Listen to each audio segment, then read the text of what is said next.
Sir ନମସ୍କାର। नमस्कार कौन है विकास ସାର୍ ଆମେ ଆଜି ପାଠ ପଢିକି ଭଲ ଲାଗୁନି ସାର୍ ଜିକେ ଆଲୋଚନା କରିବା। जिके टिके सुनिया जिके आलोचना करिया ଆଜ୍ଞା ସାର୍। ठीक अछि आस बस बस हो पिले विकास कहिला जे आज हम समस्त जिके टिके आलोचना करिवा। ଆଜ୍ଞା जिके को विषय करिवा मु भाबुची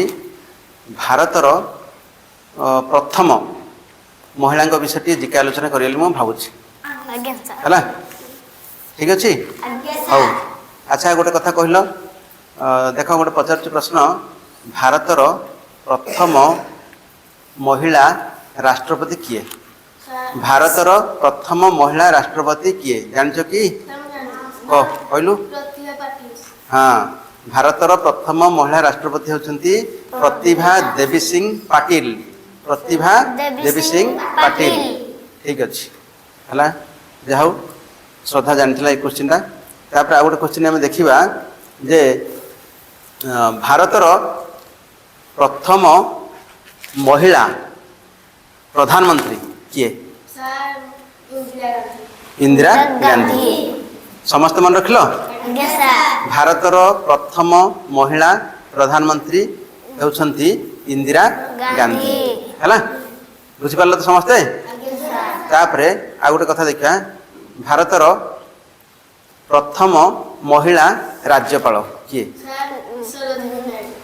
ସାର୍ भारतर प्रथम महिला राज्यपाल हाँ सरोजिनी नायडू ठीक अच्छी ना नहीं भारतर प्रथम महिला राज्यपाल किए सरोजिनी नायडू सरोजिनी नायडू नायडू इले आमर नेक्स्ट प्रश्न होची भारतर प्रथम महिला आईएएस अफिसर प्रथम महिला आईएएस अफिसर बोली कि जानछ आन्ना राजम मालहोत्रा आन्ना राजम मालहोत्रा ठीक अच्छे तापर आम देखा जे भारतर प्रथम महिला मंत्री किए प्रथम महिला मंत्री किए राजकुमारी अमृत कौर राजकुमारी अमृत कौर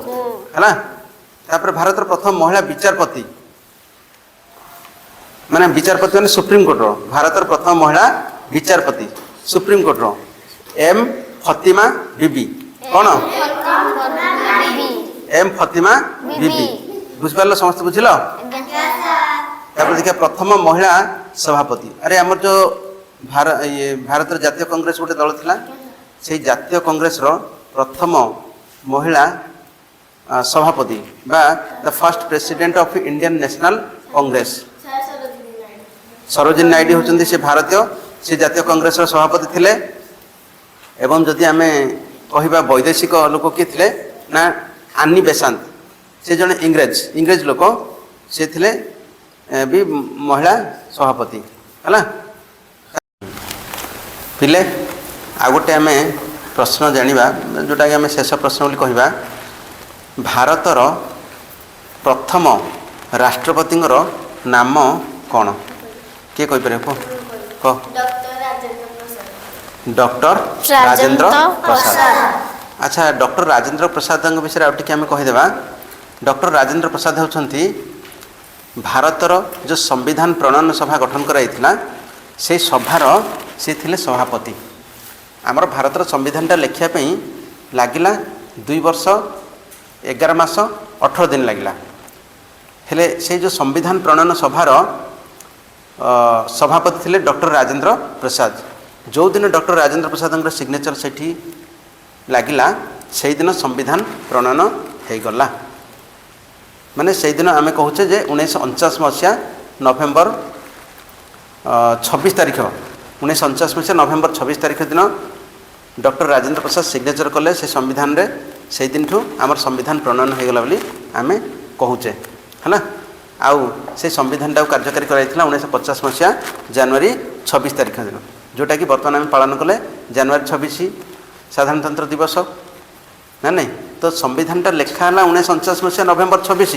किंतु संविधानटा कार्यकारी कराला 1950 मसीहा जनवरी मास 26 है ठीक अच्छे।